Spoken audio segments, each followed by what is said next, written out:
Religious people in certain red states, like Ohio, for instance, are undeterred by COVID-19 when it comes to visiting their local church for Sunday services. Now, there is an example that's made its rounds online. It features a woman who refused to listen to even the federal government when it comes to social distancing in the middle of this pandemic, and she attended a weekend Palm Sunday Mass. Here's what she told reporters about her decision. Driving out of this Ohio parking lot is a woman who just attended a church service with dozens of other people, including children. Can I ask you about your decision to go to church, to be inside that building? I wouldn't be anywhere else. Aren't you concerned you could infect other people if you get sick inside? No. People who don't go to this No. church. I'm covered in Jesus' blood. I'm covered in Jesus' But what blood. about other people who don't go to this church who you might encounter? All of these people go to this church. No, but you're going to be in places where other people I go to the grocery store every day. I'm in Walmart, What? Home Depot, all of those But you people. could get them sick from what happens in They the could church. get me sick, but they're not because I'm covered in his blood. Thank you very much. Hot. That's not the word I would have used. I didn't see that coming. Okay, so people get offended when I criticize religion. What do you want me to do? You want me to say that that makes sense? Do you want me to humor you and say maybe people are covered in Jesus' blood, and maybe that will protect them from coronavirus? And then so, look, that's why I distinguish between fundamentalist religion and the rest of religious folks. Religious folks are wonderful human beings who mean well. I don't happen to agree with them on whether that religion is true or untrue. That's a good civil disagreement, I hope, right? And I hope they don't hate me for pointing out, for having my own opinions. I certainly don't hate them. I love them. And I think good religious folks are, again, do wonderful charity, et cetera, et cetera. But the fundamentalist, and if you believe that you're covered in Jesus' blood and it's going to protect you, I got news for you, you're a fundamentalist. It's crazy talk. That has a 0% chance of being true. It endangers her and everyone around her. And it's not a thing. There is no Jesus' blood, and it does not protect you. So if I've offended you, that's not my problem. That's your problem for believing things that aren't even remotely true or having any chance of being true. Yeah, and I want to note that there are so many places of worship that have adapted to this, new normal in the middle of the pandemic, and they provide virtual services so you can pray along with your fellow parishioners through the internet.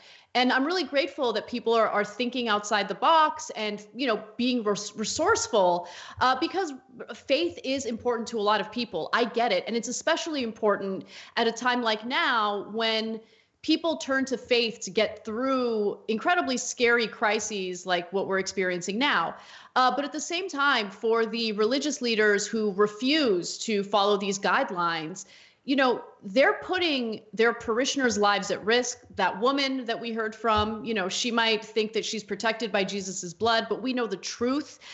Science prevails, and we know that not only is she putting her life at risk, she's putting the lives of many others at risk, including the individuals at the grocery stores that she admits shopping at every single day.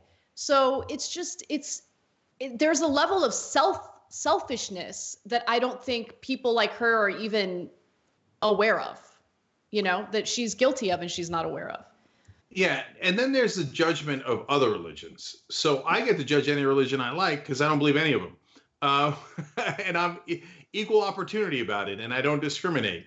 And I protect the religious folks in this country to the best of my ability. I know I'm just a talk show host, but I fight for everyone's civil liberties. And if they're going to discriminate against your religion, I'm going to fight for you. And I'm going to try my best to not let them get away with that. Now, but when you have folks who say, hey, can you believe the kooky things that Muslims believe? Well, I could find you kooky things in the Quran that Muslims believe. Definitely. No question about it. But then when you go around saying, can you believe these crazy Muslims?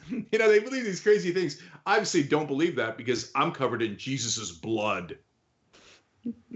Okay. Yeah. I mean, how, but it's amazing. Like the Trump's cult, like the mainstream media that can't see their own biases and can't see straight.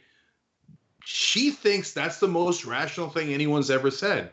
Well, duh. obviously I'm not going to get sick. Don't you see Jesus's blood all over me? She thinks we're the ones who took the crazy pill. Yeah. It's amazing. Well, we've seen how things have played out for various like high profile people who didn't take coronavirus seriously. Boris Johnson, the Prime Minister of the UK, spent the night in the ICU and needed assistance breathing because his COVID-19 situation has worsened. And he was bragging about shaking hands with everyone in the middle of the pandemic. I'm only citing that because this isn't a joke. Okay. And it's not just about risking your own life. It's about exposing this virus to people around you. And it's just selfish and dumb. Thanks for watching The Young Turks. Really appreciate it. Another way to show support is through YouTube memberships. You'll get to interact with us more. There's live chat emojis, badges. You've got emojis of me, Anna, John, JR. So those are super fun. But you also get playback of our exclusive member-only shows and specials right after they air. So all of that, all you gotta do is click that join button right underneath the video. Thank you.